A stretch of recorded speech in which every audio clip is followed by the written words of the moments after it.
Hello friends, आपका मेरे channel AKG academy में स्वागत है। दोस्तों, आज हम एक्सरसाइज 1.1 का क्वेश्चन नंबर 3, 4, 5 करेंगे। इससे पहले क्वेश्चंस हम पिछली वीडियो में कर चुके हैं। तो दोस्तों, आप मेरी इस चैनल को सब्सक्राइब करें, लाइक करें, शेयर करें और बेल आइकन को प्रेस कर दें, जिससे आपको मेरे जो वीडियोज़ हैं वो टाइम टू टाइम आपको नोटिफिकेशन उनका मिलता रहे। तो दोस्तों, इस एक्सरसाइज में ये जो क्वेश्चन नंबर 3 है, इसमें हमें क्या दिया हुआ है। इसमें हमें एक सेना के जवानों की टुकड़ी की बात की है कि किसी परेड के 600 सदस्यों वाली एक सेना की टुकड़ी के 32 सदस्यों वाले एक आर्मी बैंड के पीछे मार्च करना है। यानी कि 600 सदस्यों वाली एक सेना की टुकड़ी है जिसे 32 सदस्यों का एक आर्मी का बैंड है, उसके पीछे उसे चलना है, मार्च करना है। तो दोनों समूहों को समान संख्या वाले स्तंभों में मार्च करना है। उन स्तंभों की अधिकतम संख्या क्या होगी जिसमें वे मार्च कर सकते हैं। तो यानी कि हमें क्या बताना है कि कितनी लाइन बनेंगी जिसमें बराबर बराबर संख्या में आर्मी के ये सदस्य रहें दोनों।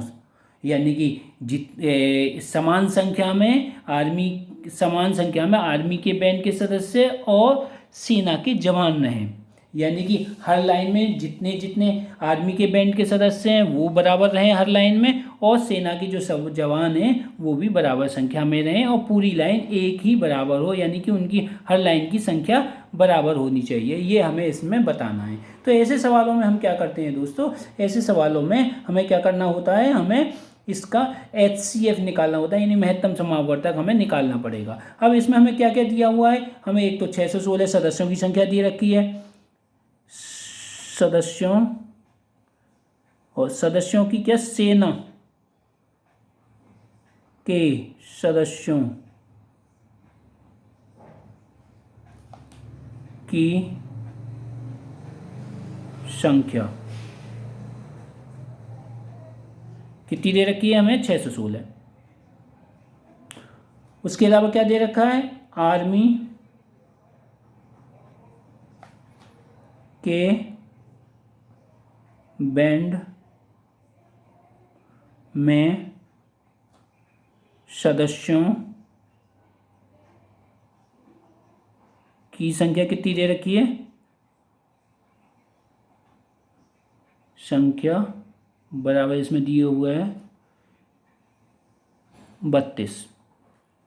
अब इसमें हमें देखना है जो हमने पिछले सवालों में किया है कि इसमें हम देखते हैं कि कौन सी संख्या बड़ी है कौन सी छोटी है। यानी कि 616 हमारी संख्या बड़ी है और 32 छोटी है। तो हमें क्या करना पड़ेगा, अब हमें वो निकालना है, HCF निकालना है। तो हमें 616 में किसका भाग देना पड़ेगा, 32 का भाग देना पड़ेगा। 32 का भाग देते हैं, और कब तक भाग देंगे, जब तक हमारा शेषफल शून्य ना आ जाए।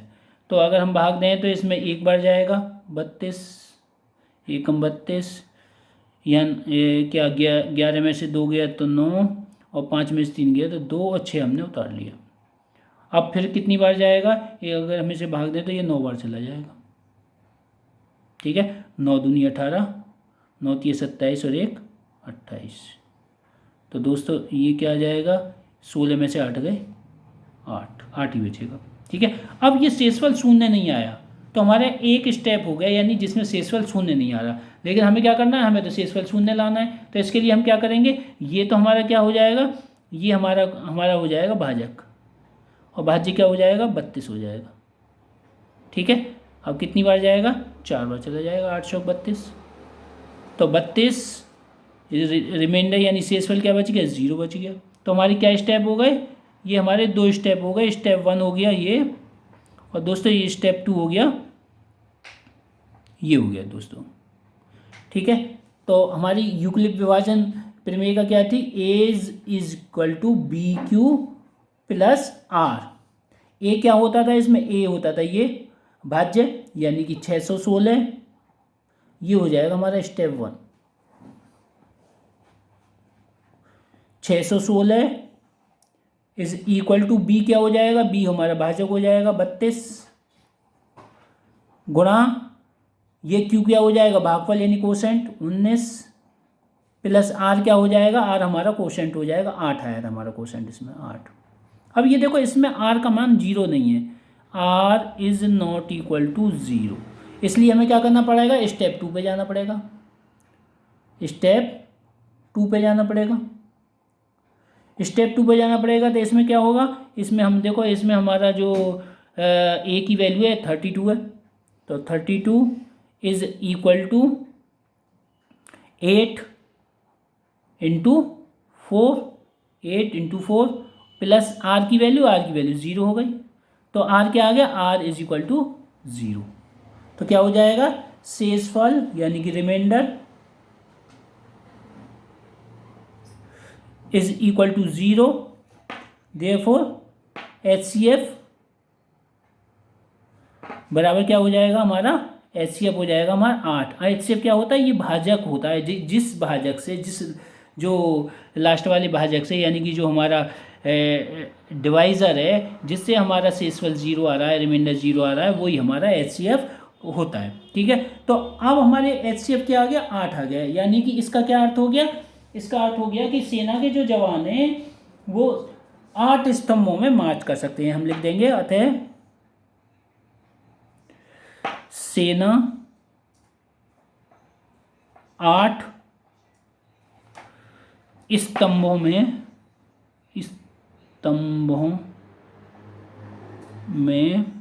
मीन्स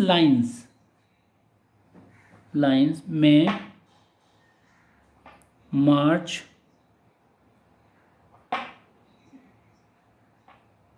कर सकती है।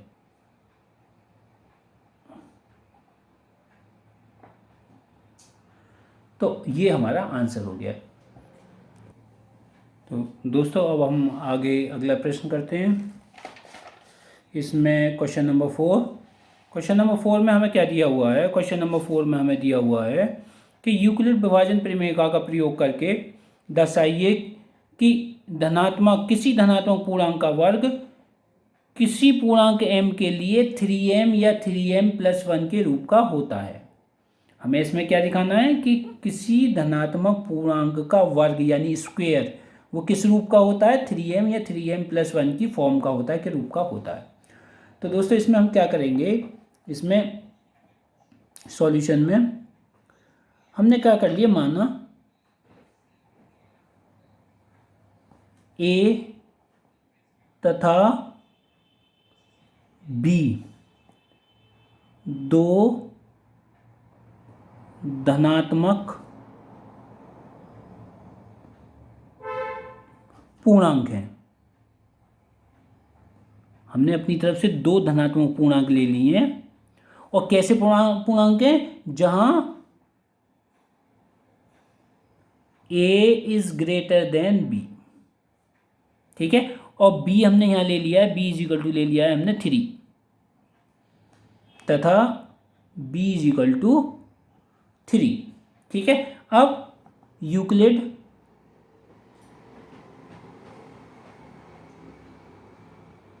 विभाजन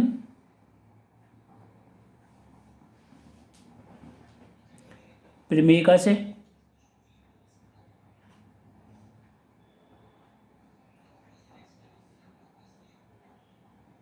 यूक्लिड विभाजन प्रमेय से क्या होती है, यूक्लिड विभाजन प्रमेय का A is equal to BQ plus R। R क्या है यहाँ, R की वैल्यू होती है इसमें 0 is less than equal to B is less than 0 is less than equal to R और is less than equal to B। इसको ऐसे लिख लें, यहाँ लिख लेते हैं 0 is less than equal to R और इज लेस देन B, ये लिख लिया हमने। ठीक है, आर की वैल्यू यानी कि 0 से तो बड़ी हो, 0 के बराबर या बड़ी होती है, लेकिन B से छोटी होती है। अब आर की वैल्यू यहाँ क्या क्या हो सकती है, यानी कि B इज इक्वल टू 3 है, तो आर की वैल्यू क्या हो सकती है, R इज इक्वल टू एक तो 0 हो सकता है, 1 हो सकता है और 2 हो सकता है, 3 वैल्यू हो सकती है। 3 नहीं लेंगे, 3 क्यों नहीं लेंगे, क्योंकि वो R के बराबर, B के बराबर हो जाएगा, B से छोटी छोटी वैल्यू लेनी है हमें। अब देखना A बराबर क्या क्या ले लेंगे, क्या क्या हो जाएगा, तो A बराबर 1 तो हो जाएगा, A की वैल्यू हमने यहाँ रखी, B की वैल्यू तो 3 है, 3Q प्लस 0, यानी R की जगह हमने 0 रखा। दूसरी वैल्यू क्या हो जाएगी, A is equal to 3Q plus 1, और तीसरी वैल्यू क्या हो जाएगी, A is equal to 3Q plus 2। इस तरीके से हो जाएगा। तो ये क्या आ गई, ये हमारे जो हमने लिए दो धनात्मक पूर्णांक की वैल्यू आ गई, लेकिन हमें इनका नहीं निकालना, हमें निकाला इनके वर्ग, इसका वर्ग का दिखाना है। तो हम इसका वर्ग ले लेते हैं। वर्ग करने पर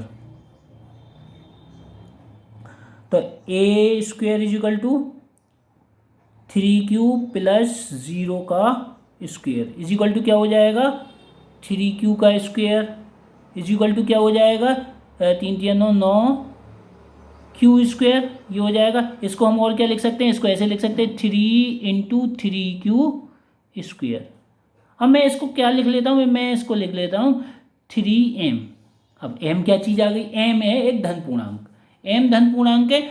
मैंने इसको किसकी जगह लिया है, 3q की जगह लिया है, क्योंकि q हमारा क्या था, q भी एक पूर्णांक है, q एक पूर्णांक है। इसमें यूक्लिड विभाजन प्रमेय काम है, हमारा q क्या होती है, q एक पूर्णांक होता है। तो q पूर्णांक है तो उसका वर्ग भी पूर्णांक हो गया। अब किसी पूर्णांक में 3 की मल्टीप्लाई यानी पूर्णांक की गुणा कर दी तो भी पूर्णांक है। ये पूरी की पूरी ये जो वैल्यू है एक पूर्णांक है यानी इंटीजर है, तो उसको मैंने एक नाम दे दिया m। ठीक है, जहाँ m की वैल्यू क्या होगी, जहाँ m की वैल्यू हो जाएगी, जहाँ m is equal to 3q square. ठीक है, तो इस ये आ गई ए स्क्वायर की वैल्यू। अब दूसरी वैल्यू लेते हैं, इसका स्क्वायर करते हैं। A square is equal to 3q plus 1 का होल स्क्वायर, ये क्या हो जाएगा, 9q square plus 1 square plus 2 × 3q × 1, यानी कि जो हमारी आइडेंटिटी होती है ए प्लस बी का होल स्क्वायर, उससे हमने इसको ओपन कर लिया है। क्या आइडेंटिटी होती है हमारी, होती है ए प्लस बी का whole square is equal to होता है A square plus B square plus 2 × a × b, ये होती है आइडेंटिटी हमारी। तो दोस्तों इसमें इसको हम सिंप्लीफाई थोड़ा कर लेते हैं। 9q स्क्वायर प्लस 3 2 6 6q और प्लस 1, इसको हमने यहाँ लिख दिया। अब इन दोनों में से क्या कॉमन है, इनमें से 3 कॉमन आ जाएगा, तो अंदर क्या बचेगा, 3q स्क्वायर प्लस 2q और प्लस 1। अब इसको पूरे को मैंने क्या लिख लिया, इस पूरे को मैंने लिख लिया m मान लिया, 3m प्लस 1, जहाँ m बराबर क्या हो जाएगा, जहाँ m बराबर 3q स्क्वायर प्लस 2q, क्योंकि ये पूर्णांक है वैल्यू, ये भी पूर्णांक है, इन दोनों को हम प्लस करेंगे तो भी ये भी पूर्णांक आएगा। तो अब इसको हमने एक नया नाम दे दिया है पूर्णांक के रूप में, m दे दिया नाम इसको नाम। ठीक है, जहाँ m की वैल्यू ये आ गई। ठीक है, अब तीसरा लेते हैं। तीसरा A square is equal to 3q plus 2 का whole square is equal to क्या हो जाएगा, 9q स्क्वायर प्लस 2 का स्क्वायर प्लस 2 × 3q × 2, वही a प्लस बी के होल स्क्वायर से इसको हमने ओपन कर दिया। अब आगे इसकी वैल्यू क्या हो जाएगी, 9q स्क्वायर प्लस ये कितना हो जाएगा 12, 2 3 6, 2 12 यानी 2 3 6 2 12, 12q प्लस 4। ठीक है दोस्तों, तो अब हम क्या करेंगे, हम इसे इस तरीके से भी लिख सकते हैं, 9q square plus 12q plus 3 और प्लस 1। अब इसमें से हम देख रहे हैं इसमें से क्या कॉमन है, इसमें से 3 कॉमन है पूरे में से, तो हम इसे कॉमन ले लेते हैं। तो हमारी ये वैल्यू क्या हो जाएगी, हमारी वैल्यू हो जाएगी ये 3 कॉमन ले लिया तो 3q square plus 4q plus 1 और ये प्लस 1 आ गया। अब ये पूरी एक वैल्यू क्या हो गई, इंटीजर यानी पूर्णांक है, तो इसकी जगह हम क्या लिख सकते हैं, इसकी जगह हम लिख सकते हैं, हमने लिख लिया इसको m लिख लिया, 3m प्लस 1 हो गया दोस्तों। तो ये क्या हो गया, यहाँ m की वैल्यू क्या है, जहाँ m बराबर इतना है, जहाँ m बराबर क्या है हमारा 3q² प्लस 4q प्लस 1, ये हमारा m हो गया। ठीक है, तो अब आप देखो यहाँ कि हमने a का स्क्वायर किया तो क्या वैल्यू आ गई, 3m आ गई। ठीक है, एक फिर इसको हमने 3q प्लस 1 का स्क्वायर किया, यहाँ हमने क्या किया था, 3q का स्क्वायर किया था, तो हमारी 3m वैल्यू आई। हमने 3q प्लस 1 का स्क्वायर किया तो 3m प्लस 1 आ गई, और 3q प्लस 2 का स्क्वायर किया तो फिर भी हमारी वैल्यू क्या आ गई, 3m प्लस 1 आ गई। तो इसलिए हम कह सकते हैं कि किसी भी, हमने a क्या था हमारा, a था हमारा धन पूर्णांक, तो हम कह सकते हैं अतः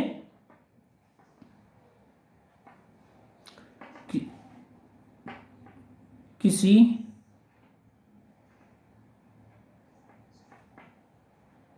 पूर्णांक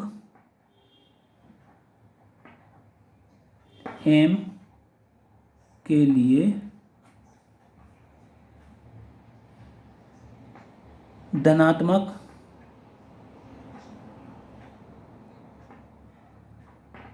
पूर्णांक का वर्ग 3m या 3m प्लस 1 के रूप का होता है। तो इस तरीके से हमने ये सिद्ध कर दिया कि ये किसी भी धनात्मक पूर्णांक का वर्ग 3m या 3m प्लस 1 के रूप का होता है। तो दोस्तों इस तरीके से हमारे ये क्वेश्चन नंबर 4 हो जाता है। अब हम क्वेश्चन नंबर 5 करेंगे। क्वेश्चन नंबर 5, तो क्वेश्चन नंबर 5 में भी हमें क्या दिया हुआ है, बिल्कुल सेम क्वेश्चन है, लेकिन थोड़ा सा इसमें जो उसमें हमें क्या सिद्ध किया था, हमने किसी धन पूर्णांक का वर्ग, लेकिन इसमें इन्होंने क्या दिया हुआ है, किसी धन पूर्णांक का घन यानी कि क्यूब। क्यूब के लिए हमें सिद्ध करना है कि ये किस रूप का होता है, 9m प्लस 1 या 9m प्लस 8 के रूप का होता है। तो इसके लिए ही हम अब इसे प्रूव करेंगे। तो इसमें क्या करेंगे, बिल्कुल ठीक उसी तरीके से यूक्लिड विभाजन प्रमेय का प्रयोग करके हम इसे प्रूव करेंगे। तो दोस्तों इसका हम क्या करते हैं, इसमें भी पहले हम कोई भी दो धन पूर्णांक ले लेते हैं। तो माना a तथा b दो धन पूर्णांक हैं। ठीक है, लेकिन कैसे हैं, जहां a is greater than b तथा b is equal to 3, b is equal to 3 ले लिया। अब यूक्लिड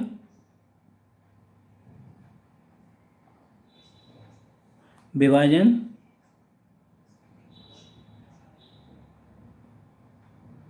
प्रमेय से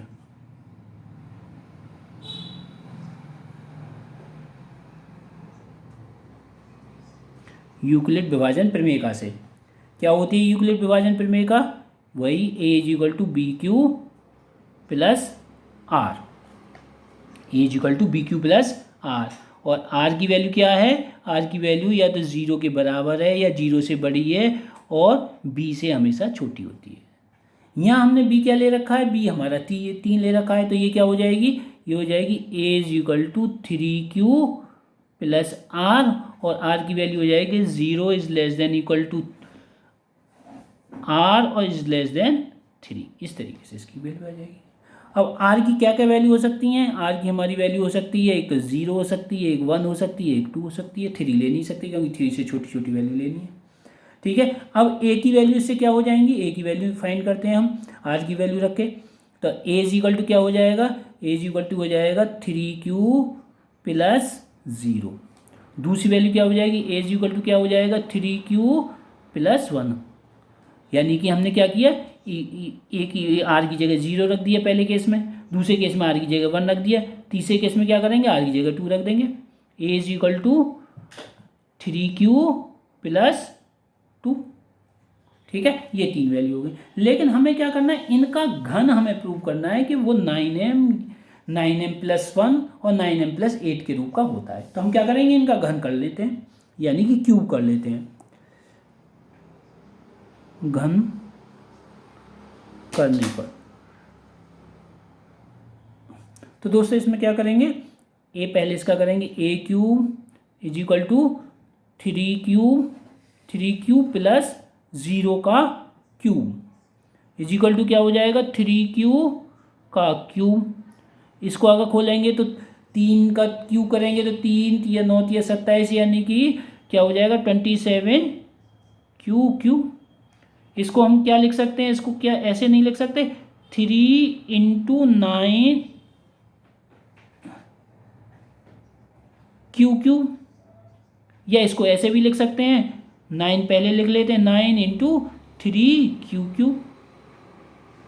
अब ये क्या है, ये आप ध्यान से देखो, पिछले क्वेश्चन में भी हमने देखा था कि ये क्या पूरा एक इंटीजर है, यानी पूर्णांक वैल्यू है, तो इसको हमने नाम दे दिया, एक m दे दिया, 9m।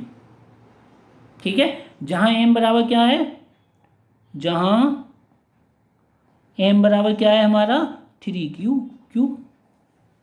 ठीक है दोस्तों, अब हम दूसरा वैल्यू लेते हैं। दूसरी क्या, पहले हमने इसका घन किया है, अब दूसरी बार में हम इसका घन करेंगे, इसे भी चेक करें क्या होता है।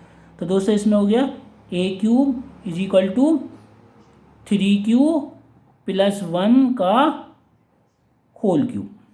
तो दोस्तों इसे खोलेंगे, वो इसकी आइडेंटिटी क्या होती है, क्यूब वाली आइडेंटिटी क्या होती है, क्यूब वाली आइडेंटिटी हम यहाँ इधर लिख लेते हैं।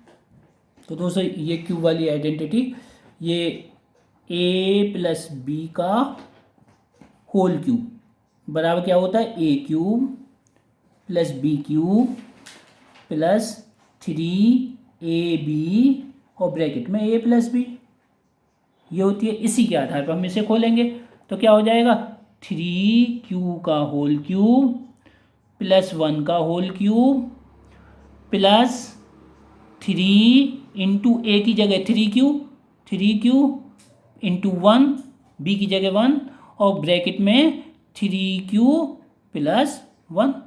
इससे आप देख लो, इससे मैच करके। ठीक है, इसको सिंप्लीफाई कर लेते हैं, ये क्या हो जाएगा 27, हमने पहले भी निकाला है अभी, 27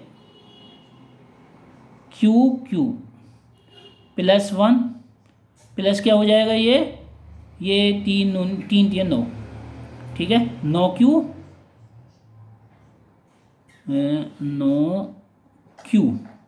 ठीक है, और 3q प्लस 1 बराबर क्या हो जाएगा 27 cube plus 1 plus 9 × 27 Q square plus 9 cube. इसको सिंप्लीफाई किया, इस तरीके से आ गया। तो दोस्तों अब क्या करेंगे, इसे थोड़ा और आगे सिंप्लीफाई कर लेते हैं, 27 cube plus 27 Q square plus 9 cube plus 1, इसको ऐसे लिख लिया हमने। ठीक है, अब इसमें देखें क्या कॉमन आ सकता है, 9 क्यू कॉमन आ सकता है इसमें। ठीक है, क्या कॉमन आ सकता है, 9 तो 9 तो कॉमन आ ही रहा है, तो 9 ही कॉमन ले लेते हैं। 9 क्यू कॉमन ना लेके 9, केवल 9 कॉमन लेते हैं। ठीक है, क्योंकि जो हमें प्रूव करना है 9m + 1 के रूप में शो करना है। तो क्या आ जाएगा 3q³ plus 3q² plus q plus 1। अब आप ये देखो, ये पूरी की पूरी वैल्यू क्या है, एक पूर्णांक है यानी इंटीजर है पूरी, तो इसको हम ये ऐसे लिख सकते हैं 9m + 1 लिख सकते हैं, जहां m बराबर क्या है हमारा, जहां m बराबर है 3q³ plus 3q² plus q।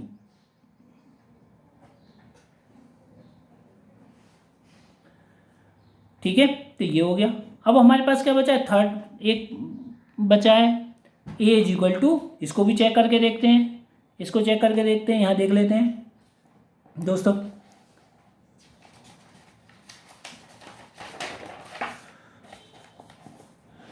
तो इसे चेक करेंगे, इसे किस तरीके से आ सकता है, a = a³ =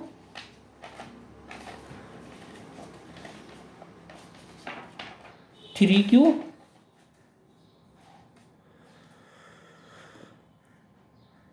3 क्यूब प्लस 2, ये वैल्यू थी। इसको ओपन करेंगे इसी आइडेंटिटी से, ठीक है, इस आइडेंटिटी से ओपन करो तो ये हो जाएगा 3 cube plus 2 cube plus 3 × 3 cube into 2 और ब्रैकेट में क्या हो जाएगा 3 क्यूब प्लस 2। तो दोस्तों अब इसे आगे सिंप्लीफाई कर लेते हैं। सिंप्लीफाई करेंगे तो क्या आ जाएगा, ये 27 क्यूब आ जाएगा, प्लस क्या आ जाएगा 8 आ जाएगा, प्लस क्या आ जाएगा ये इसको देखें, 3 × 9 दूनी 18 क्यूब और ब्रैकेट में 3 क्यूब प्लस 2, ठीक है। क्या करेंगे अब इसे, 27 क्यूब प्लस 18 थी 54 क्यू स्क्वेयर प्लस 18 दूनी 36 क्यू, ये आ गया, इसकी हमने इसमें ब्रैकेट में गुणा कर दिया, 18 थी 54 क्यू स्क्वेयर और 18 दूनी 36 क्यू प्लस 8, ठीक है दोस्तों। अब हम क्या करेंगे, इसमें से क्या कॉमन आ सकता है, 9 सभी में से कॉमन है, ठीक है। 9 के अलावा क्या कॉमन है, 9 ही कॉमन है, ठीक है। तो 9 कॉमन ले दिया, ठीक है। तो क्या आ जाएगा 3 cube plus 9 × 54 6 Q square plus 4 Q, 9 × 4 36 होता है, ठीक है, प्लस 8, ये आ गया, ठीक है। अब हम इस वैल्यू को देखें, ये भी हमने जो बताया है उस हिसाब से ये क्या होगा, ये भी एक पूर्णांक है, ठीक है, ये भी क्या है, एक पूर्णांक है। तो इसको हम क्या लिख सकते हैं, 9m प्लस 8 लिख सकते हैं, जहाँ हमारा क्या हो जाएगा, m = 3 cube plus 6 Q square plus 4 Q, m की वैल्यू ये आ गई, ठीक है। तो अब आप इसमें देखो a क्यूब की, पहले a क्यूब की क्या वैल्यू आई, a क्यूब की वैल्यू आई हमारी 9m, ठीक है। दूसरी वैल्यू क्या आई, a क्यूब की क्या आई हमारी, आई 9m प्लस क्या आई थी हमारी, 9m प्लस 1 आई थी, ठीक है। और फिर आ गई a क्यूब की वैल्यू क्या आई थी, 9m प्लस 8 आ गई, ठीक है। आप देख भी सकते हैं इधर, देखो 9m प्लस 1 आई थी, उससे पहले हमारी वैल्यू क्या आई थी, 9m आई थी, ये आ रही, ठीक है, ये 9 आ गई और ये 9m प्लस 1 आ गई, ठीक है। उसके बाद क्या आ गई, ये वैल्यू हमारी 9m प्लस 8 आ गई, ठीक है, थर्ड वैल्यू, ठीक है। तो किसी भी धन पूर्णांक का घन इस तरीके से हम कह सकते हैं, अतः किसी भी धन पूर्णांक का घन